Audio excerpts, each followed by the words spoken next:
Dahil summer na at mainit dito sa amin ngayon, eto naisipan kong gumawa ng cold food, chicken potato salad, tamang-tama pambaon ni Mr. Bukas.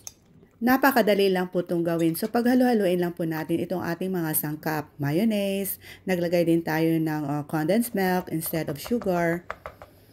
At nilagyan din natin ng mustard. Pwede naman pong wala kung wala kayo nito. Optional lang po yan. And then paghalo-haluin lang natin at nilagyan din natin ng chopped red onion, chopped celery, at saka itong red bell pepper para naman mas makulay itong ating salad.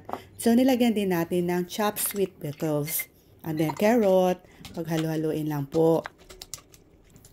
At pagkatapos ay lalagay na natin itong ating boiled shredded chicken breast. Paghalo-haluin. At saka na natin ilalagay itong ating na-boiled na potato cube.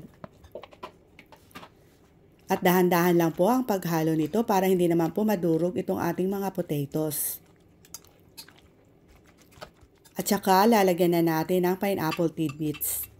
Mas madaming pineapple, mas masarap dahil ito po ang mas nagpapasarap ng ating chicken potato salad. At pag naihalo na natin lahat, ay pwede na natin ilipat dito sa ating malinis na bowl at ilalagay muna natin sa fridge palamigin.